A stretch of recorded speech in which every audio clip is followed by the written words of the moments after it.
নমস্কার। আজকে দুপুর ২টোর পর উঠছে ৩২,০০০ চাকরি বাতিল মামলা। প্রাথমিকে ৩২,০০০ চাকরি বাতিল মামলা। দেখতে পাচ্ছেন ম্যাট ৮৭৩ ২০২৩। আজকে কিন্তু উঠছে কলকাতা হাইকোর্টের ডিভিশন বেঞ্চে। দেখতে পাচ্ছেন the West Bengal board of primary education versus Priyanka নস্করের এই মামলা।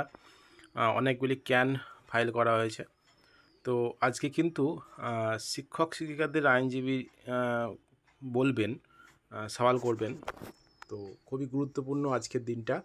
যারা ৩২,০০০ চাকরি বাতিল মামলা যারা আছেন 2016 সালে নিয়োগ প্রক্রিয়া, 2014 টেট থেকে এবং 2017 সালে জয়েনিং, তাদের মধ্যে যে ৩২,০০০ শিক্ষক যে বাতিল হয়েছিল কলকাতা হাইকোর্টের সিঙ্গেল বেঞ্চ থেকে, সেই অর্ডারকে চ্যালেঞ্জ করা হয়েছে এবং সেটা কিন্তু এখন কলকাতা হাইকোর্ট ডিভিশন বেঞ্চ চলছে এবং এটা দীর্ঘদিন ধরে কিন্তু চলছে। তো এই মামলাটা কি হবে সেটা কিন্তু আজকে কিন্তু অনেকটাই পরিষ্কার হয়ে যাবে।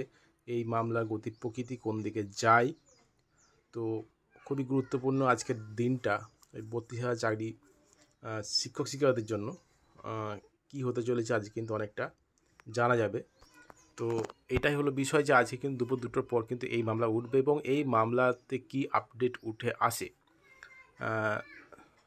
খুব জানতে পারলে কিন্তু খুব তাড়াতাড়ি এই ভিডিওর মাধ্যমে, এখানে এই চ্যানেলের ভিডিওর মাধ্যমে কিন্তু আপডেট দিয়ে দেওয়া হবে এবং কি বলা হয়েছে এবং কি অর্ডার উঠে এসছে সমস্ত কিছু কিন্তু তুলে ধরা হবে।